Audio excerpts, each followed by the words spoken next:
Fly fishermen have always dreamt of catching, at least once in their lifetime, a really big fish with a fly rod.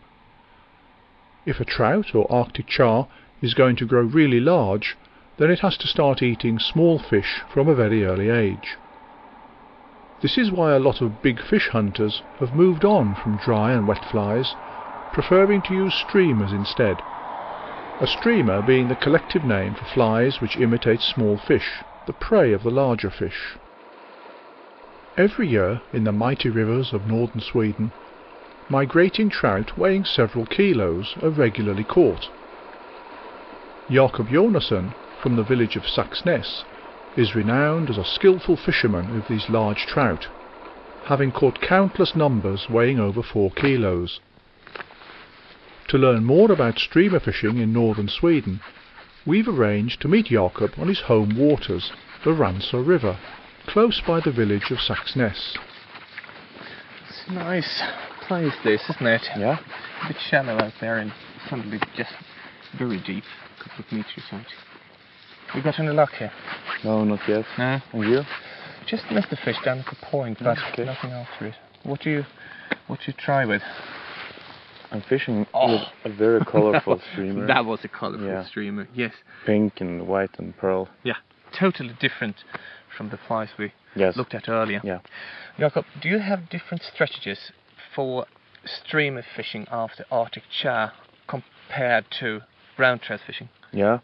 The brown trout here is normally eating minnows, small fish, which the char is not. Okay.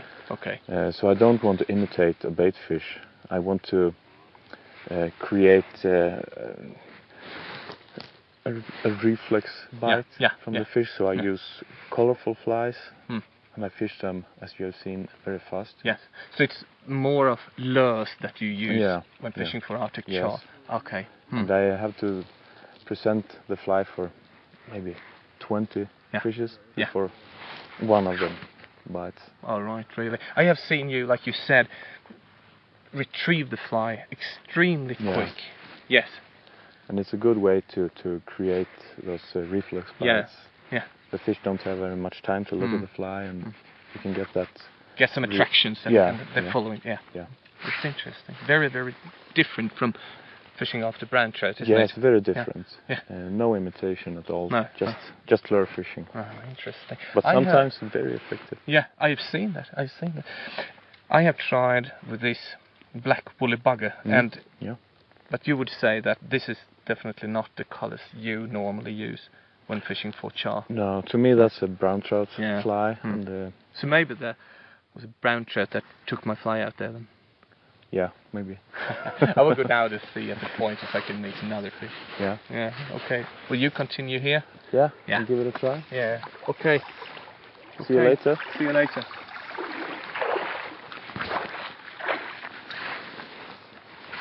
This stretch of the Ransa River consists of 2 wide, slow-moving areas, linked by narrow and sometimes fast-moving rapids. There are both Arctic char and trout in these waters, but above all it's the big Arctic char that attract fishermen from all over Europe. The char has a reputation among fly fishermen for being hard to catch, almost mystical. Quite often you have to use small flies and present them with great delicacy and patience. The question we're asking about the mountain char, which usually prefers insects, is whether a streamer will work in these slow-moving waters. Jakob is confident that it will, and he's proved it on many occasions. He says that a colourful streamer works best, arousing the fish's curiosity rather than its appetite. In these slow-moving waters, the current doesn't affect the fly's movements much, so Jakob retrieves the fly using different speeds at different depths. Sometimes the char's near the surface, and sometimes the char likes the fly presented near the bottom of the river. Johan decides to do the latter, so he's changed the floating line for a sink tip. The tip of this fly line will sink and lie on the bottom, while the orange casting line behind it will float. To prevent the fly getting stuck on the bottom, Johan uses a booby fly, a sort of streamer that floats above the river bottom, with a length about equal to the leader. The tactic is simple. First, let the line sink and place itself on the bottom. The fly is retrieved slowly. As most of the natural food for the fish is gathered along the edges, Johan decides to fish these particular areas. At last he gets his reward. One of the Arctic char in these slow-moving waters can't resist the white booby fly. And even though the tackle is substantial, the char gives a good account of itself before finally capitulating.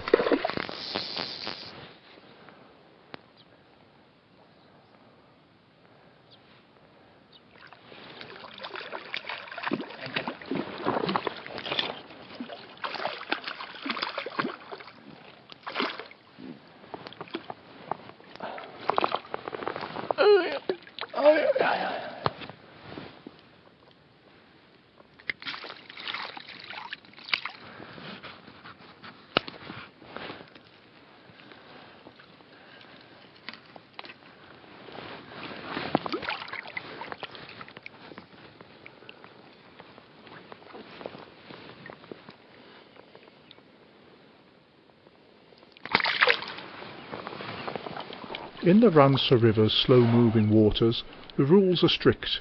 You may only keep one fish per day. The minimum size is quite large, to help keep as large and as healthy a stock of Arctic char as possible. That was a good fish, Bosse, wasn't it? I think we will have another one, won't we? The slow-moving waters also offer an opportunity to catch a good-sized trout, but to do that you need a completely different strategy. Ah, time for a flight change, isn't it? Yeah. What have you been fishing with? I've used this little minnow imitation. That's a beautiful fly. It's a very classic fly, isn't it? Very classic. It's a very stiff fly with a stiff wing and a big muddler head. And I use this type of flies for the rapids here. It will create a lot of sound in the water, and the rapid will give it the movement. Okay. So it's a very good fly for the fast moving water here. So do you use any extra weight in front of the fly, or do you fish it with a sinking line if it's necessary? Normally I fish it with a floating line and split shots or sinking leaders, but sometimes when it's very high water I use a sinking line. Okay. As well. But now I'm going to change it for a woolly bugger. I will fish the slow moving parts, and I want to fly with a lot of life and movement in it. And the woolly bugger with these rubber legs is a perfect fly here. And a marabou hackle and a marabou tail as well, which really moves. A lot of movement. So your opinion about streamers is to use stiff materials for the rapids and the fast water, and soft materials for flies that you use in the slower water. Exactly. That's a nice fly, isn't it? What do you think about tonight then? Well, it's becoming cloudy, so I think the conditions will be very good tonight. Hopefully it will. May I try this fly? Yeah, of course. I will go over and try the bay, the other side. So, what do you say? Coffee in an hour? Perfect. Yeah. Catch you later. Bye. Yeah, bye.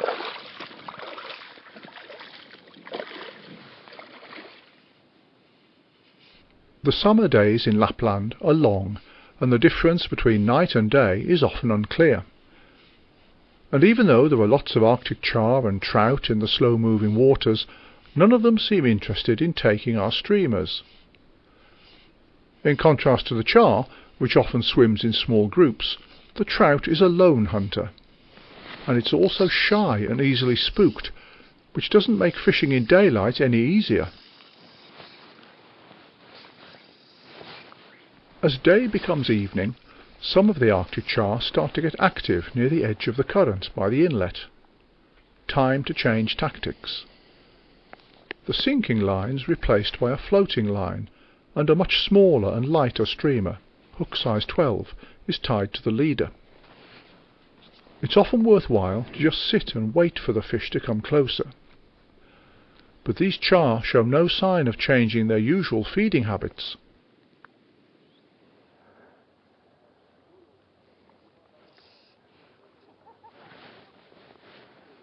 The Arctic char are absorbed in eating the non-biting midge pupae and ignore all our efforts with the streamer. The first take only comes when Johan reduces his retrieve speed and almost lets the fly lie completely still. At last, a fish takes the fly. The question now is, have we cracked the code, and will another char take the fly? The answer comes at once. An aggressive fish takes the mini streamer at the next cast. For its size, an Arctic char is a surprisingly tough opponent and provides a stiff challenge for the fly fisherman.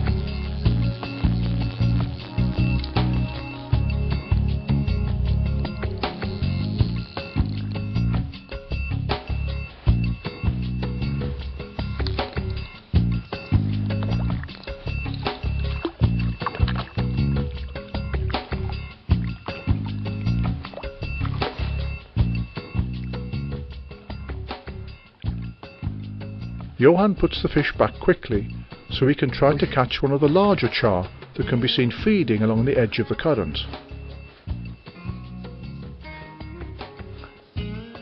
At first, Johan presents the fly using the same slow retrieve as before, but as nothing happens, he increases the retrieve speed so that the fly will be closer to the surface.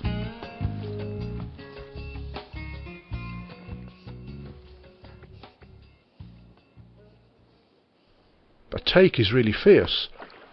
This fish feels much bigger than the one before, and it's not going to give up easily.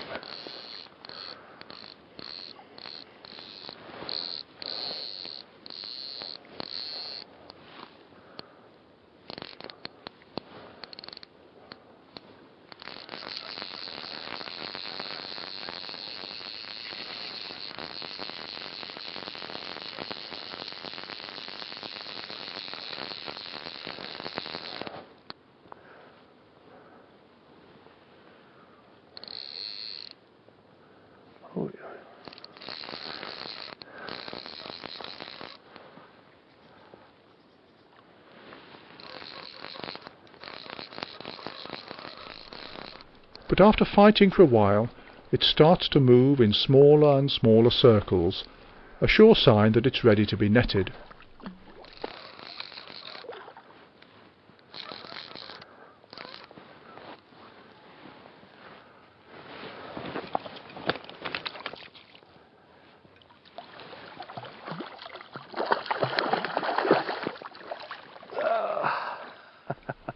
Catching such a large, beautiful Arctic char is a fulfilling experience, providing fond memories to enjoy during the dark months of winter. Bye-bye. Even though the char fishing in these slow-moving waters has been a success, Jakob isn't really satisfied. He misses the trout and wants us to stay on to try the waters after dark. While we wait for dusk to end, we prepare for the night by making coffee in the northern Swedish style, boiled over an open fire.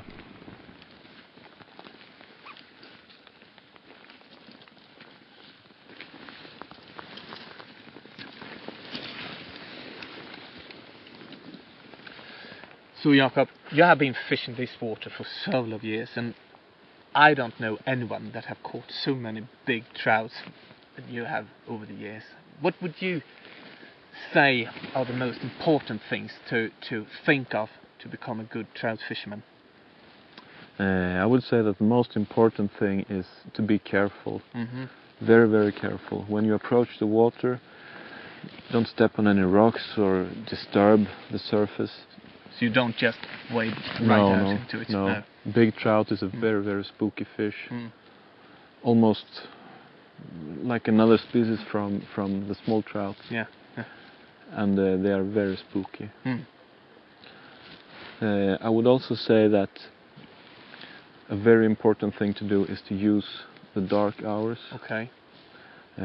Because big trout is eating in the dark and it's less spooky. So don't go up, make campfire, sit and eat or go to sleep. So you rather prefer to sleep in the morning than you do over the night hours? Okay. Definitely. All right.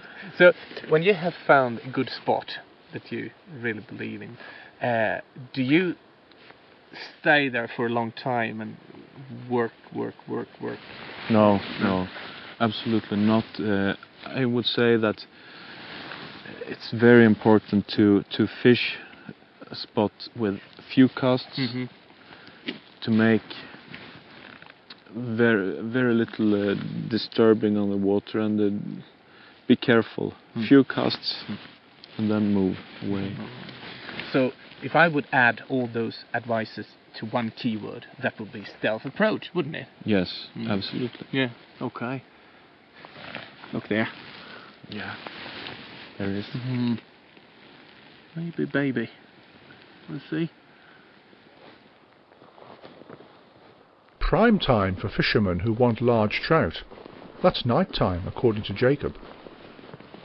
Under cover of darkness, the shy trout make their way out into the current to feed. Jacob moves cautiously along the edge so he won't spook the fish. He avoids wading in the slow-moving waters. At the outlet at the lower end of the slow-moving stretch, a narrow neck has formed, and there are always fish lying there during the night.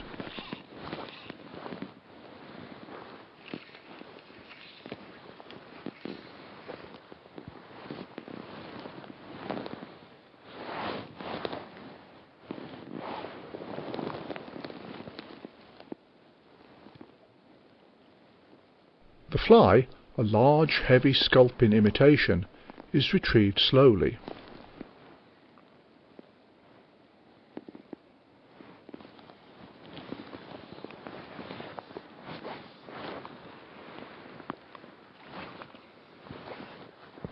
The cast is always placed on the other side of the water, so the fly can slowly sweep along downstream towards its own side. But even though the spot is a good one, as is the presentation, the trout is absent. We'll just have to wait patiently for a while and try again when it's completely dark. Fishing for the river's shy trout with a streamer is often like this. Patience and waiting are the watchwords. We might be lucky tonight, or we'll have to wait until tomorrow night, or the next one, or the next.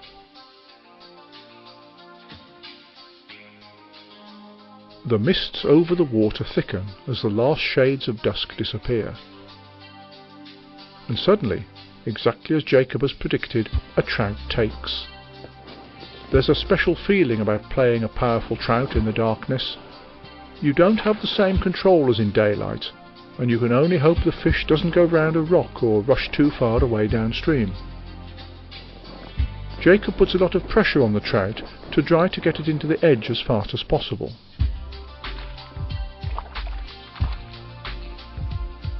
After resisting for a while, it gives up and comes quietly to the bank.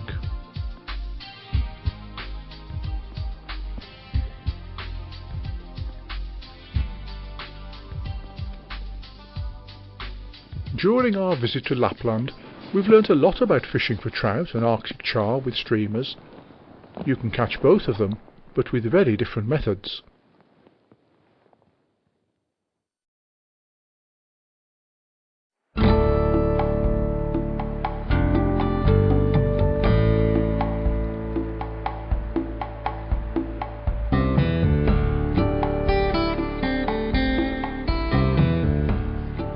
There's an old saying, fly fishing isn't just about fishing. Fly fishing gives us the chance to meet and get to know our fellow fishermen, both at home and abroad. Roman, very nice trout this too. I start to like this river.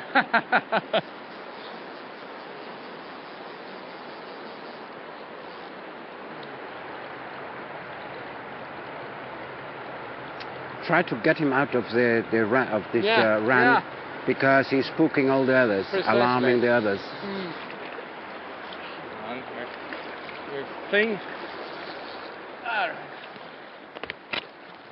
It was because of fly fishing that we met our friend Roman Moser from Austria.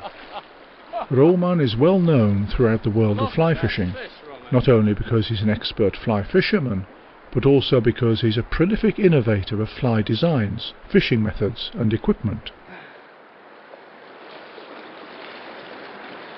Oi. Good. Okay, let him go. Let him go. Yeah, it turns out. So, Johan. Thank you. Thank you for good Congratulations. All right. Roman makes his living entirely from his company, Roman Moser Fly Fishing. In his shop he sells fly tying materials and his own fly designs. You can book a fishing guide, or why not a place on one of his very popular fishing courses. Just a few fibers. Roman Moser's extensive knowledge of fly fishing led to a place in the legendary Hall of Fame at the Catskill Fly Fishers Museum in the USA. This is an honour he shares with such famous fly fishermen as Lee Wolf and F.M. Halford. But despite the breadth of his knowledge about fly fishing in general, a lot of people associate him with streamer fishing. His tungsten sculpin imitations are enormously popular and are used all over the world. This has aroused our interest, so we went to Austria to meet Roman on his home waters, the River Arga. The fishing is managed by a local fishing club, where Roman is riverkeeper. I must say, Roman, I'm so curious about this river, this lovely river Arga, and the fishing here. Yeah, it's a lot of work, and it seems in the last years that it's becoming very, very good. In any case, driver fishing, nymph fishing, streamer fishing. Right now in fall, fish are aggressive, so we do with streamers, and I use different type of streamers, and these streamers work very well on this river as well as in all countries in the world, in Scandinavia as well. There's no difference.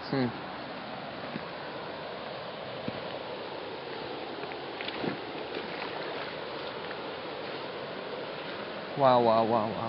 Well, this is a very good stretch. You see the big boulders, you see the pockets. There are many fish. So I would recommend that you fish this boulder over there, this pocket in front of the rear, and I go up there and try my luck up there. So, tight lines. I'll see you later. Cheers. While Roman has decided to start fishing further upstream, we wait to see how things go for Johan.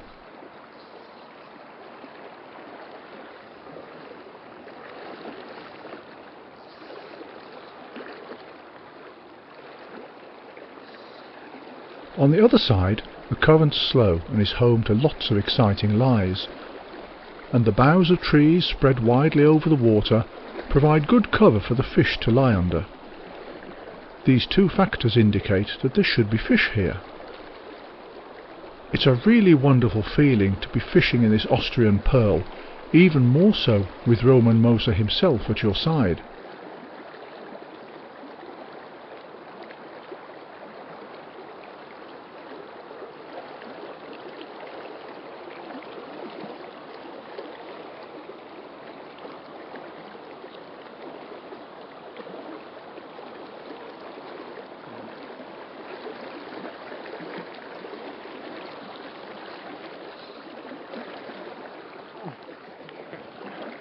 The take feels hard, and at first the fish puts up a good fight, but suddenly it gives up and comes quietly into the net.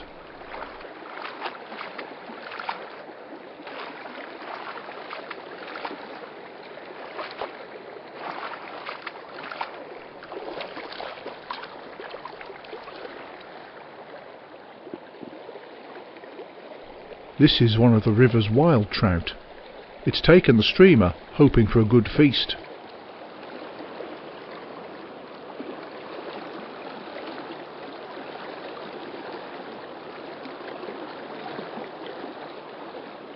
A few metres further downstream, a quiet backwater has been formed.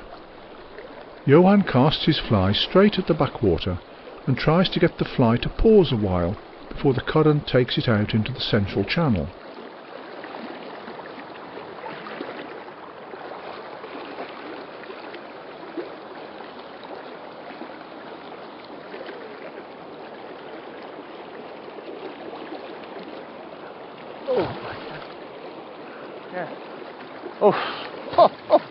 Oh my gosh! Ah!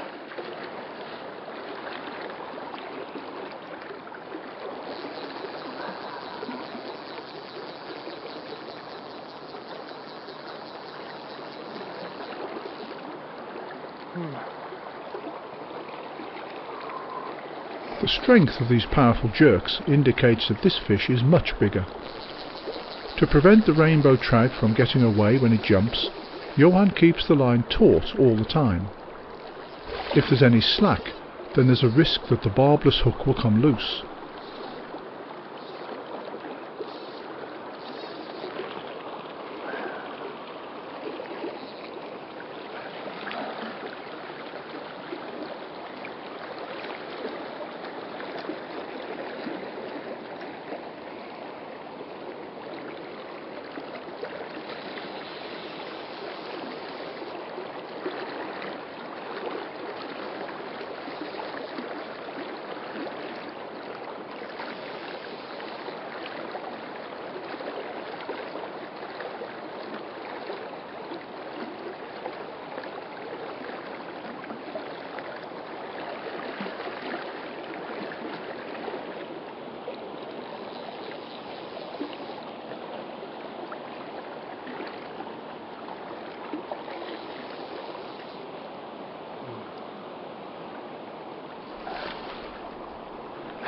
Despite a fierce struggle, Johan at last gets the advantage. Oh, wow, wow. Oy. Ooh, ooh, ooh.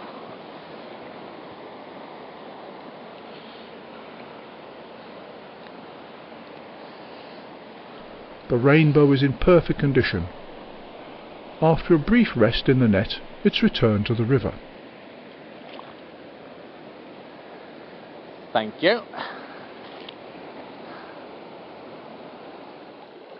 A light drizzle is a good reason for a short break to find Roman and see how he fishes a streamer in the Aga.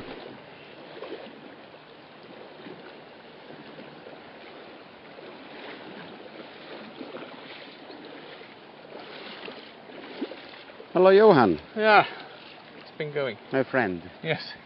Got any luck out there? Oh yes, Yeah? yes. It's the perfect weather now. Yeah, It's yeah. a little bit foggy, a little bit rain.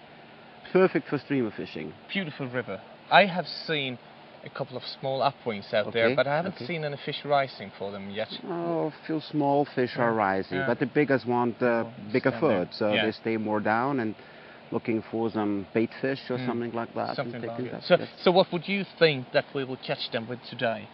Well, this water is also sculpin water. We have a lot of sculpin in this river. The little fish. That's right. They live under the rocks, the stones. Okay. And big rainbows, big brown trouts like sculpins. Good. So if you have sculpins, they're always looking for some sculpins. So what do you use then? Well, I have used a sculpin streamer recently, and it's always very successful. Here you can see them. Wow, these are beautiful. They well, if I take one out. Yeah. Okay. Yes. Here you can see I moisten the tail, so you get the slender body. Yes. Yes. They are made with a tungsten head. Uh-huh. I have tungsten sculpin heads in different sizes. Very heavy and fly. They are heavy, okay, right. They have some deer hair in front, imitating the head and the fins, and the slender sonker strip for the body. Beautiful fly, this beautiful fly, and it's a really good imitation of a little fish. I definitely would say that. Yeah. And so how do you fish those then? Well, in most cases, depending on the depth of the water. Yeah. So in deeper holes, I do a quarter upstream cast, yes, a tuck cast, let it sink down, yes, and then I let it swing around and jigging over the bottom in a bow, and boom, then I got the take. Okay, so you make a tuck cast, and let them go downstream, and fish them up towards the surface down there. Yeah. But mostly they take them in the swing, and you know, when the line's then straight out at the end, poof, you got the take. Take it. I will try that one. I will try that. You will be surprised. Where are you going to try? You're going to go upstream? I saw a big fish up there, in one of these pools, and I tried to catch him with one of the sculpins. Maybe I got some luck, but you try it too. I will try this one, and I will definitely go down. There's some big pockets and big fish in there, so give him a try. See you at lunch. Tight lines. Thank you.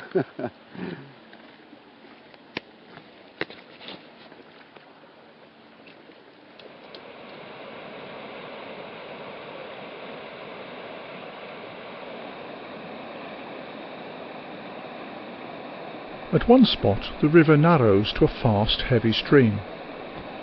Roman knows that rainbow trout like to lie at the edge of the current, towards the slower inner current. Normally, you cast the fly downstream at an angle of 45 degrees, towards the opposite side. Then you let the fly sweep slowly with the current in towards its own side. Because of its weight, the tungsten sculpin sinks deeply enough even when the current is strong. As the line drifts towards the quiet inner waters at the end of the drift, the fly is just above the river bottom, which is exactly where Roman wants it. The fly is always retrieved using irregular movements in order to arouse the curiosity of the fish.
Ooh.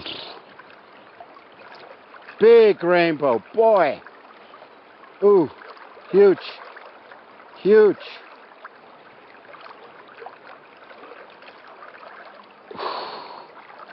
Like the steelhead.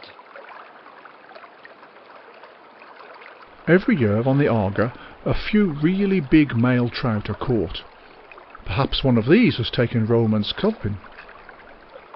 Ooh.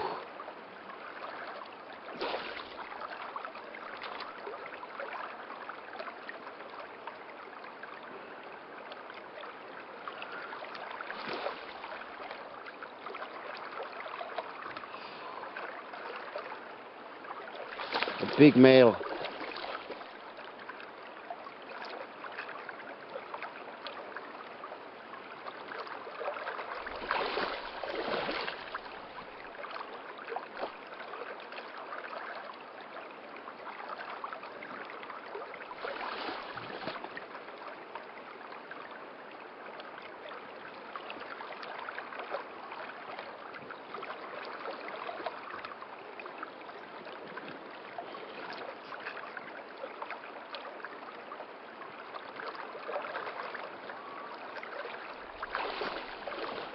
It's a big spawner. My goodness. Is that a rainbow? Oh. And even Roman, with his years of experience fishing in the river, can't help but be impressed by the size and quality of the rainbow trout.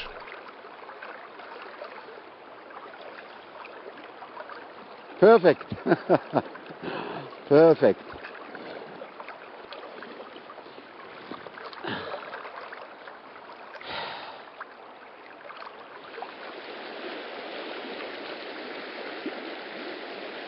There's a fast-moving stretch just downstream of the pool where fish can be lying all over the river. This is why every cast should fish as wide an area as possible.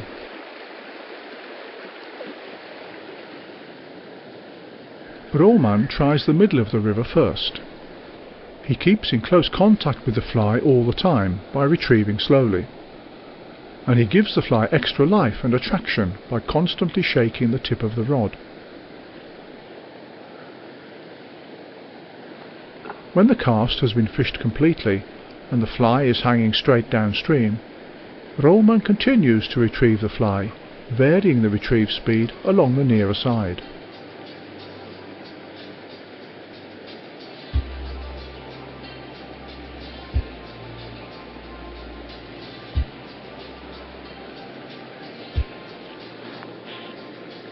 Success at last. The take comes just as the fly is about to be lifted to the surface.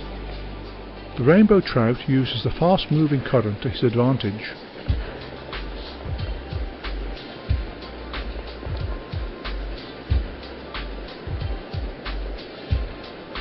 Roman has played many a powerful rainbow and knows exactly what's needed to be successful. He uses the rod to keep up a constant pressure, but still allowing the fish some line if it suddenly rushes away.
The rainbow trout in the Aga are not only of an impressive size, but also of the highest quality.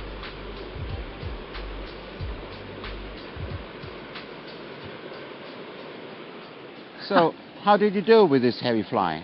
I did very well. I caught 2 beautiful rainbows. You know that I would do that, I'm sure about. It fished extremely well. I had it down to the right level, close to the fish. I must be honest on here to say that I had a little bit of problems to cast this heavy fly, because each time, sometimes it happened that I, really had a heavy pull in the other side when I turned too quick. How do you cast those? Well, casting a weighted fly or a sinking line or sinking leader or sink tip line is totally different of casting a dry fly. Yeah.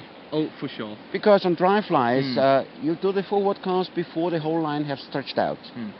On this heavy fly, you have to wait until you feel the pull of the fly in your rod, and then you do the forward cast. So it's actually about to be slower in one or another way? You have to wait longer on the back cast until the line is totally stretched out, and then you do the forward cast. Can you show me how you're going to do this? I go out there and show you. I'm going to enjoy that. Okay.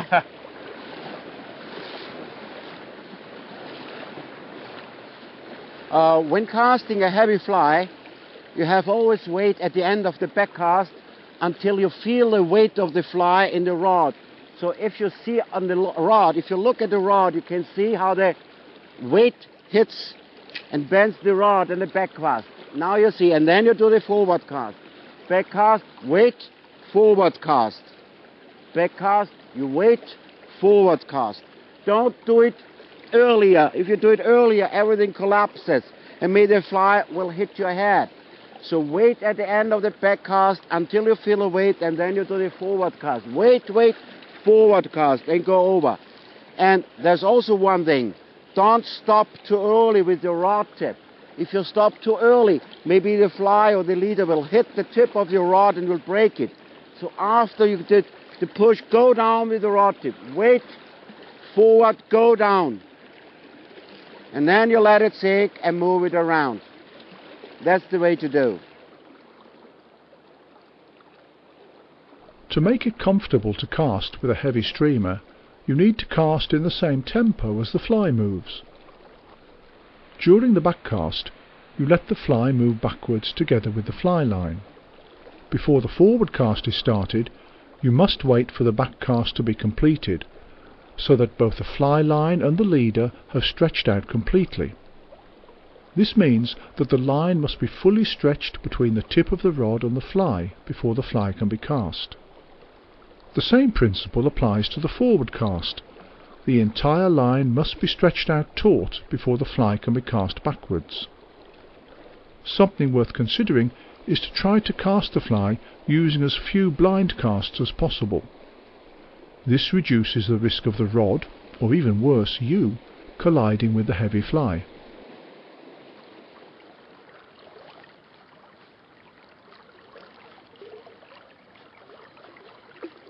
Of all the flies Roman has designed, the tungsten sculpin is the best known. But during all his years as an innovative fly designer, Roman has also developed a range of other interesting streamers. The one we have fished yesterday, and you've also fished, was very successful. Yeah. This was this sculpin pattern on a single hook. But see, big fish like a big mouthful of food. So I tied this same system on a Weddington shank. Here's the Weddington shank. Yes. And I use a smaller hook in the rear because smaller hooks hold the fish much better than a bigger hook. And to prevent that the hook is catching the leader, I have here a rubber tube, so it's stiff but elastic. Yeah, so in the same system but longer. And well, I also use other flies. I show you. There's like in here. Gosh, another one. Here we have the so-called floating streamers. I like these. Yeah, I like these. And the floating streamer I can use on surface. Yeah. As well as if I use a sinking leader. Like a dry fly. Yeah. More or less. Yeah, this is like a dry fly, but on a sinking leader it goes down. And but very challenging is using this fly on the surface. Yeah. It's made from polypropylene that floats, and I use some grease to help in flotation, and I fish it like a wounded baitfish. How do you? So you fish it with jerks? With jerks, let it drift, and some jerks again.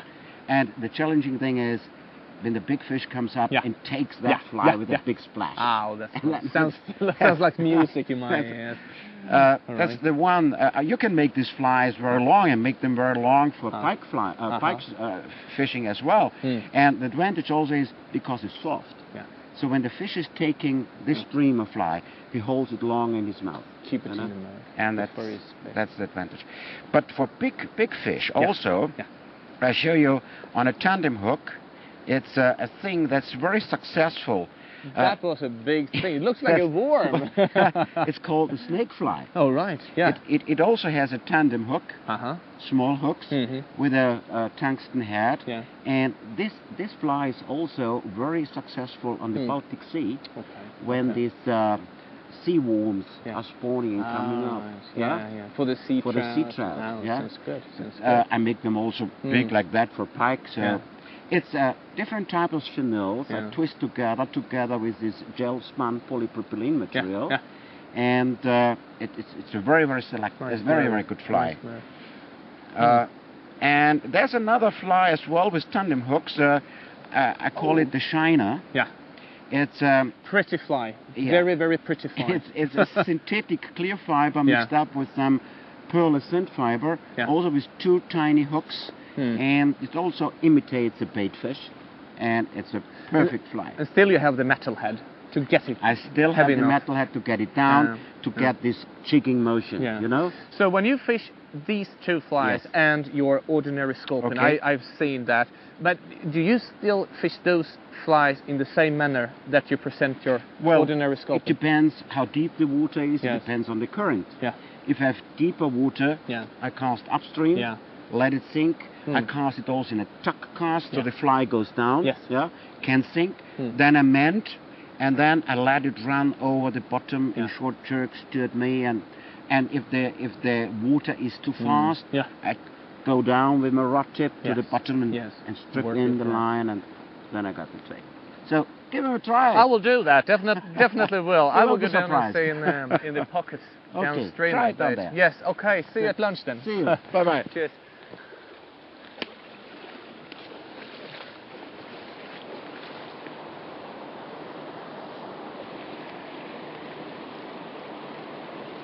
Roman Morsa fishes with streamers at all depths, from the bottom up to the surface.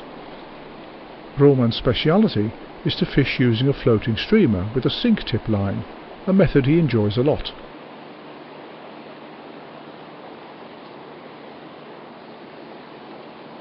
Roman presents his floating streamers using a couple of different methods.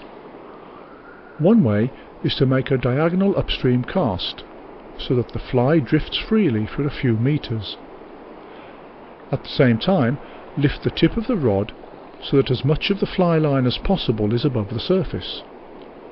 Otherwise, there's a risk that the main current will take the line and the fly will start to drag. As the floating streamer follows the current, Roman jerks the tip of the rod so that the fly moves.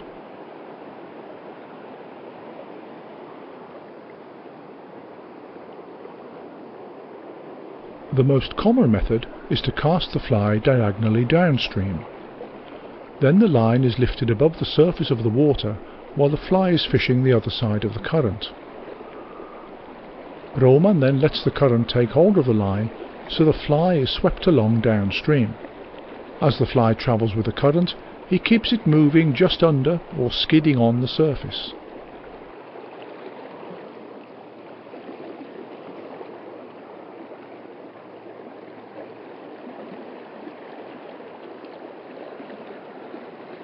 Notice how the fish are attracted by the fly's irregular movements. The floating streamer, combined with Roman's fishing method, arouses both curiosity and the hunting instinct in the fish. I got him.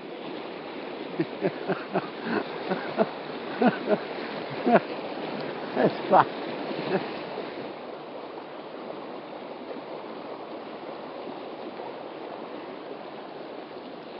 A really lively rainbow has taken the streamer on the surface.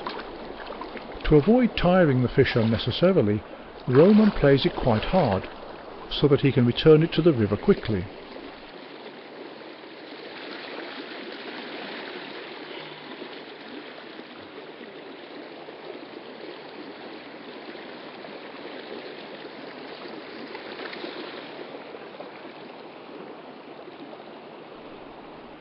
It's quite clear that fishing with a floating streamer is one of Roman's favourite methods. Whoa!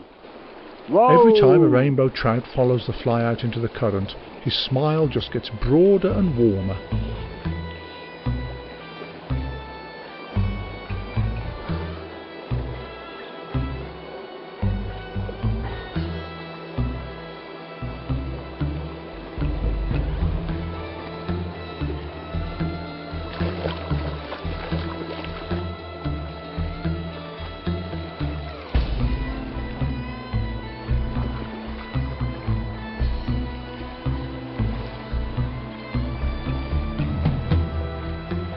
Ah, beautiful.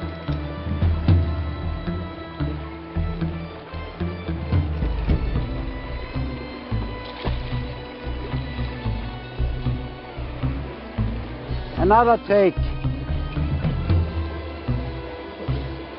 The fishing in the Aga is just as good as we'd hoped it would be. A lot of large rainbow trout have taken our flies, and we've also learnt a completely new way of presenting a fish imitation using the floating streamer. And apart from the good fishing, the countryside around the Aga is well worth a visit, especially now during the autumn, when the leafy trees show off a cavalcade of colour. Before we travel back to Sweden, Roman has promised to show us another stretch a little further downstream. The river is wider and deeper, but the fishing is just as accessible as further up.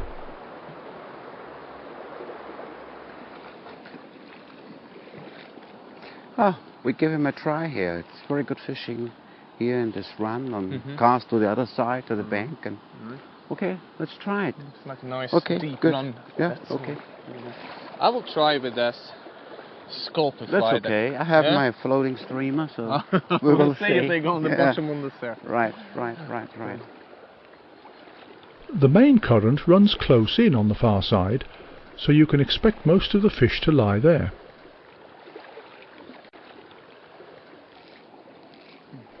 Roman is fishing with his floating streamer, while Johan decides to try the tungsten sculpin.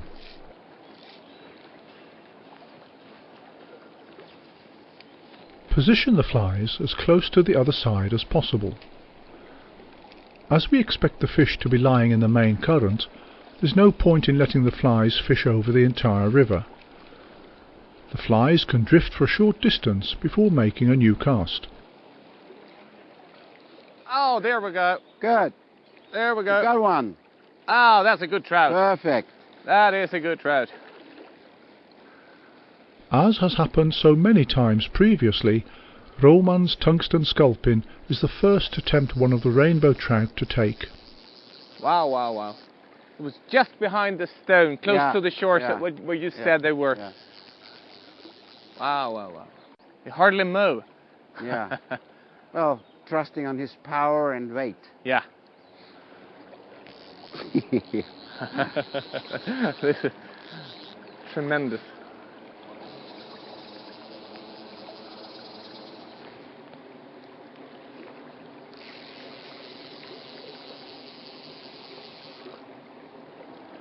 Oh, good fish. Yeah.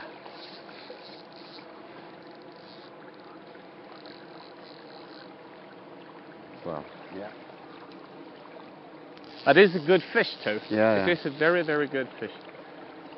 And this rainbow is also very strong, and it's difficult to press it out from the powerful main current.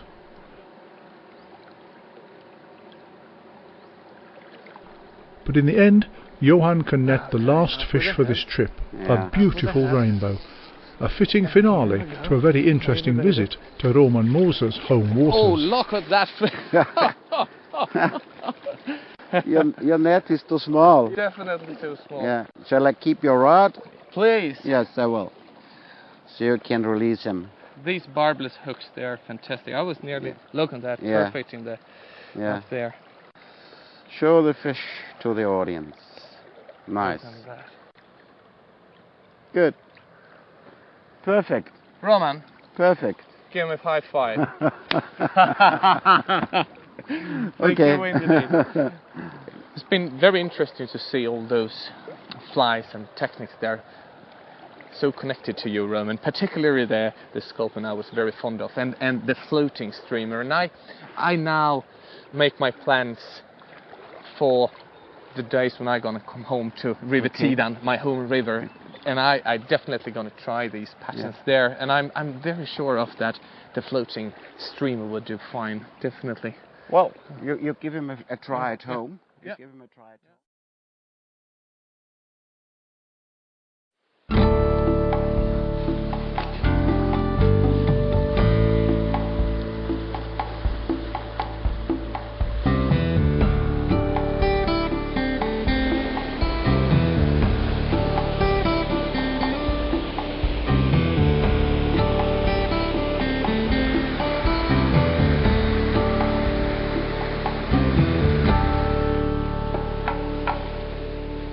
Even southern Sweden is covered in a wintry shroud, and you wouldn't even think about fly fishing. But on the Tedan River, just outside Tidaholm, there are still stretches of open water, thus an opportunity to fish. Even though it's below freezing and there's ice about, the countryside is dazzlingly beautiful. Everywhere along the banks, nature's own ice sculptures provide fascinating spectacles. Even though fishing isn't always at its best during the winter period, it can be good enough at times to make it worth the effort.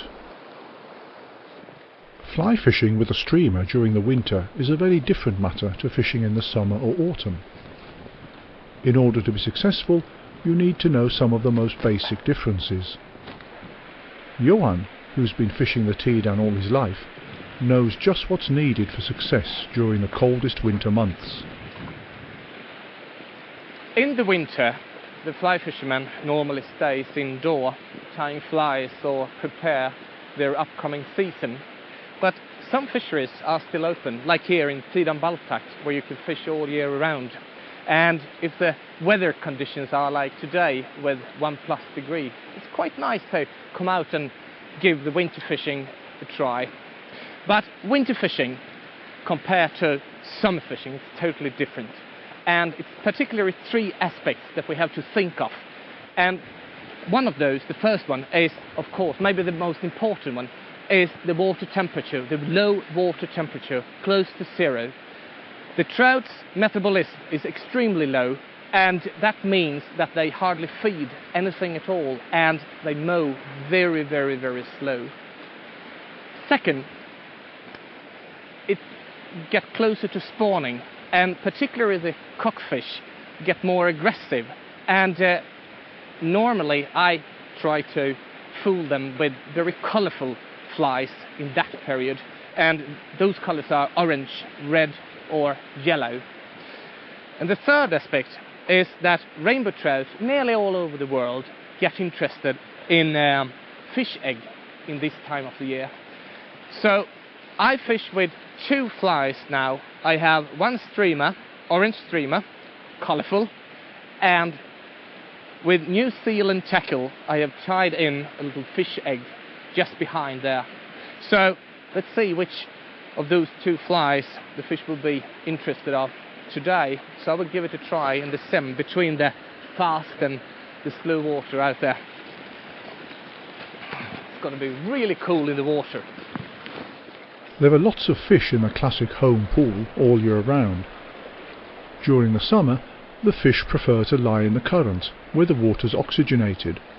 But in the winter, they prefer the calmer stretches of the pool, near the banks. To attract as many fish as possible, Johan attaches 2 flies to the leader. The egg fly can be placed both in front of and behind the streamer, and is especially successful for catching rainbow trout during the winter. It's important to know how fish behave if you're going to be successful, but you must also discover how the fish likes to have the fly presented if you want it to bite. This is why the streamer fisherman needs to know about a couple of streamer methods, one of which is the upstream method.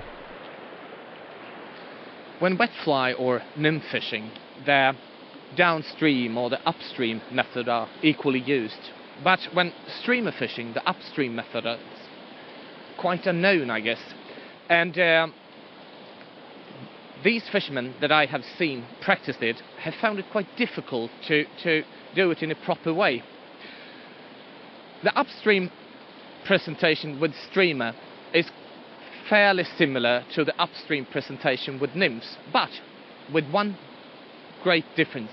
When nymph fishing, we see the strike by a pull in the fly line, but here we feel the strike. When streamer fishing, we feel the strike.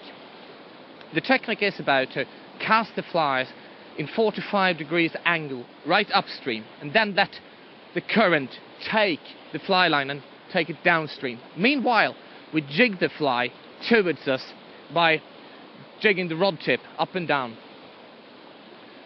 And we continue to do this till the fly has fished off the whole stream, so it hangs downstream us like the downstream method. It's a great technique to use if we'd like to get some speed, some action in the fly. But the conditions here now are not the very best for the upstream presentation because of the freezing water. I tell you, it's very, very cool out here. But I will give it a try. So I will try with an egg fly at the end, and we'll see if the upstream presentation, the upstream method, will give us any fish here today.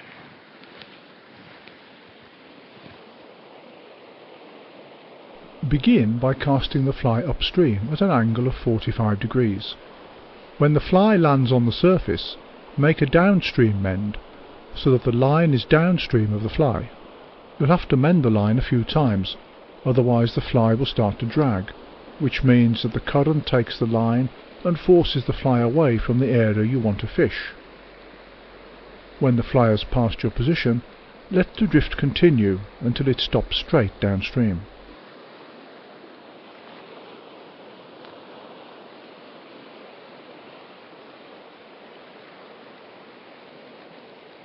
Even though we call it the upstream method, the fly is fished both up and downstream of the fisherman. This combination has a number of advantages, one of which is that the fly sinks to some depth during the free drift. When the current takes hold of it, the fly begins to rise slowly up to the surface. If you want to give the fly a little more life and movement, you can jiggle it while retrieving it. When the fly is upstream of your position, jiggle it downstream. When the fly has drifted past you, jiggle upstream or from side to side. You'll recognize the take either because the fly line suddenly stops, or you'll feel a powerful jerk running through your rod.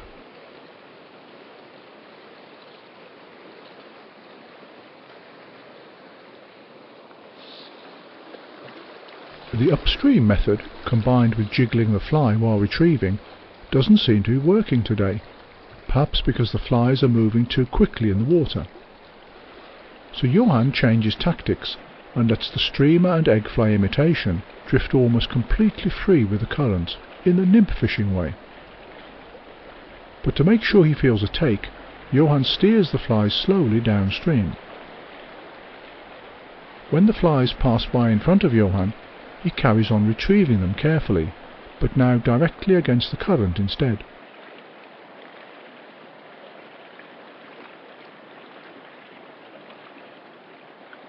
A bite at last.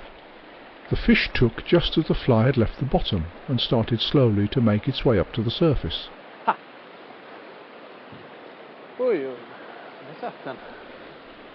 Even though the water temperature is almost freezing, the fish is surprisingly strong.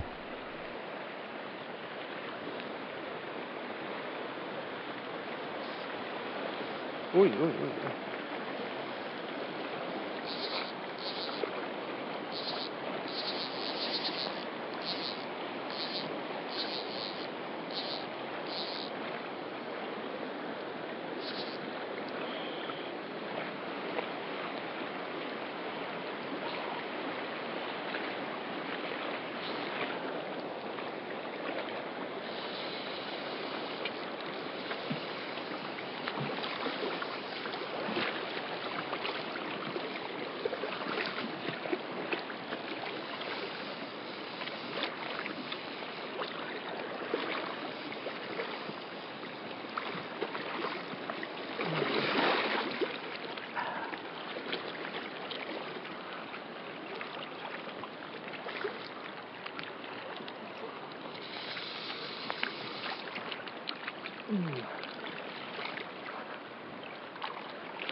But it gives up in the end, and much to our surprise, we find a trout has taken the fly.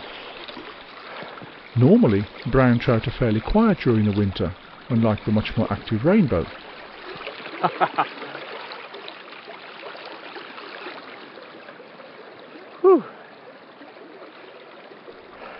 The upstream method clearly works even during winter, but will it be as successful even in more turbulent waters?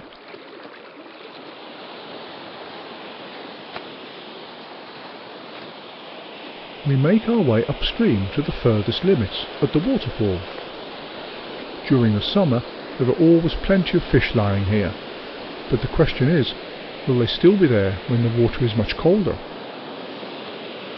Johan doesn't want to frighten the fish near the bank, so he starts fishing the area from land. He places the fly upstream and starts to jiggle it home at a brisk pace, between the bottom and the surface.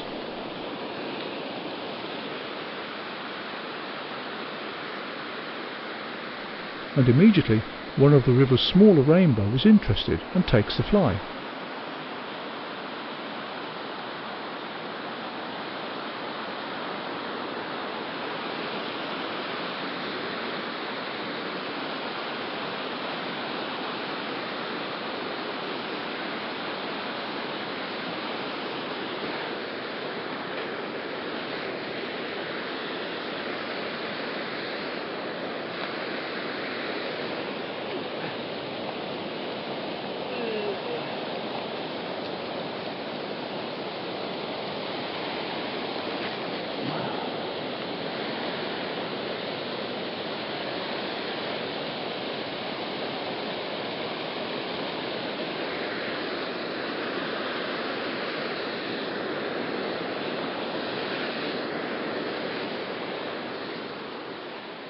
There are lots of very interesting lies to be fished in the pool just downstream from the falls.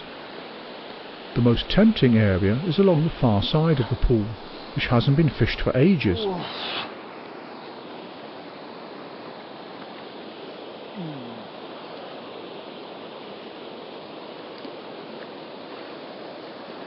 There's plenty of space along the Tiden River, so Johan uses a 10-foot rod.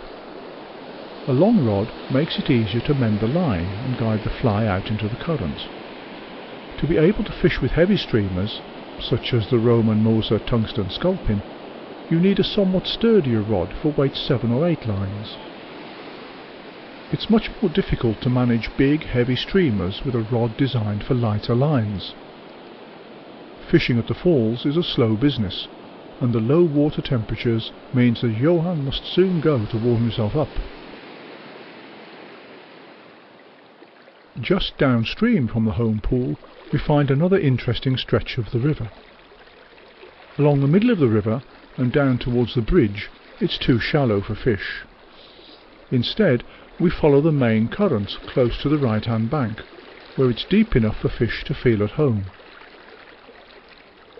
Johan changes to the downstream method, trying to present the flies as close to the edge of the ice as possible.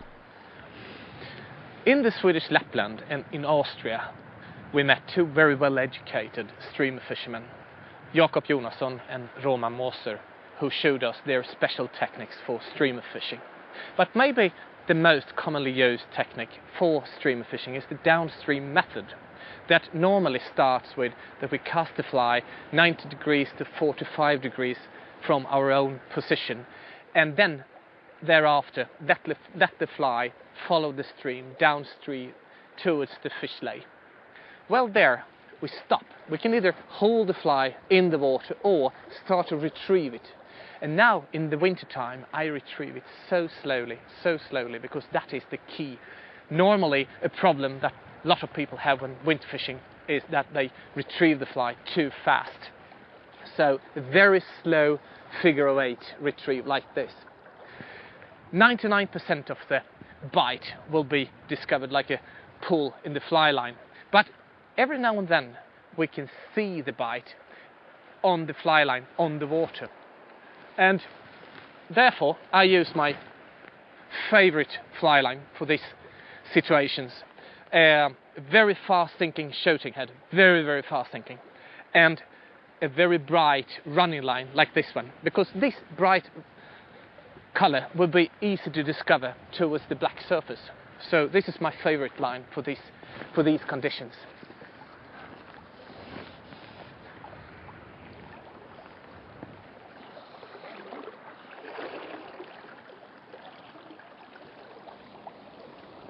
Start by casting the line diagonally downstream. Then mend the fly line upstream, so that the forwardmost part will be in the same line of drift as the fly. The mend must be repeated to adjust to the fly's drift in the current. Otherwise the current could get hold of the fly line further out, allowing it to pull the fly out of the area you intended to fish.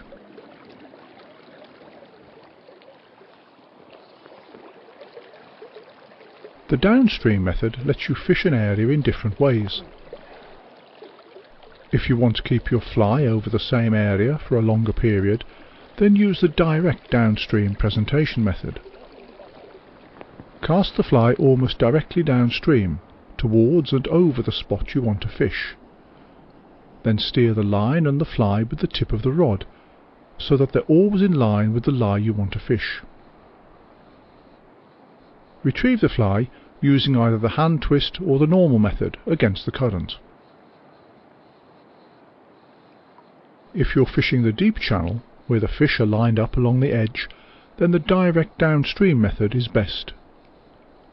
Cast the flies out along the edge of the ice, and then retrieve them using an extremely slow hand twist. The fish use the ice as a protective shelter, so you have to present the flies as close to the edge of the ice as possible.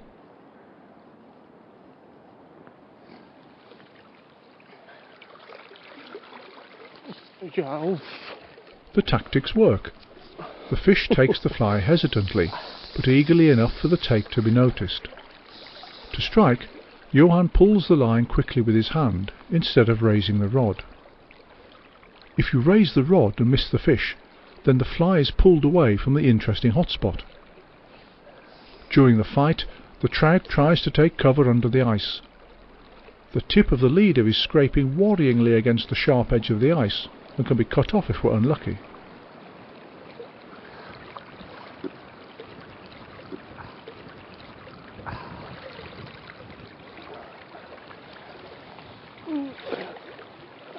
But this time our luck holds.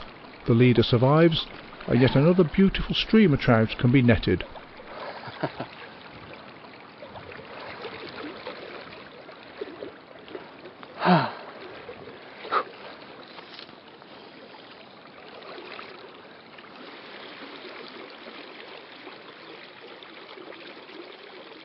As the trout seem to be in form today, Johan carries on fishing the edge of the ice. Who knows, there might be another trout willing to take the fly.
Further downstream, where the current is more consistent, it's difficult to see exactly where the fish might be lying. This is why you want the same drift to cover as wide an area as possible. Johan lets the fly fish the area downstream in a fan-shaped pattern. Cast the fly diagonally downstream at an angle of 45 degrees. Let it ride with the current until the fly is hanging directly downstream. To prevent the fly moving too quickly through the water, mend the line upstream. You might have to mend it several times during the same drift, depending on the speed of the current. The take can be noticed in two ways, either as a jerk in the line or by the drift speed of the fly suddenly slowing down. This time the trout takes firmly, and Johan feels a real tug on the line.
When this cast has been fished completely, and the fly is hanging in the current, the cast is repeated, but this time the fly is positioned about a metre further downstream than the previous cast.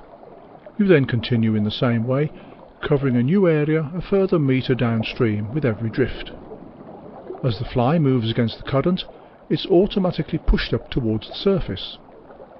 If you want to fish near the bottom, then you need to use a fast sinking fly line. If the current's very strong, then you might even need to put a couple of split shots on the leader in front of the fly. During the winter, the Nordic day has few hours of daylight, so you have to try to use them all. The beautiful redness of dusk reflected on the grey surface of the water is a pleasant sign that the days are drawing out.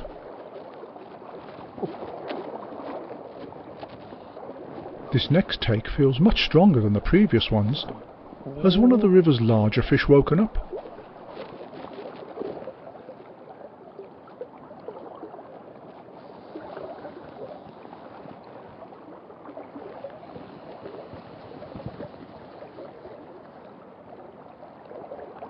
The fish is constantly looking for protection under the edge of the ice.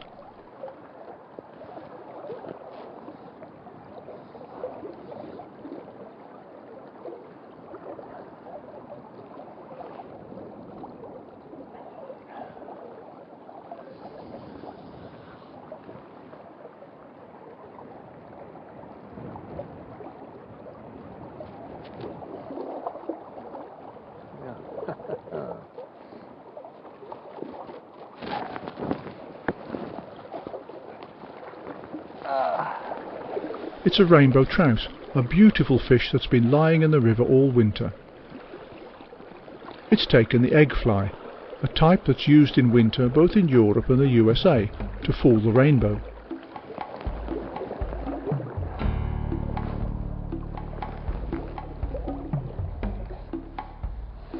In spite of the difficult conditions, the stream has worked well, contributing to a really pleasant day here on the Tedan River.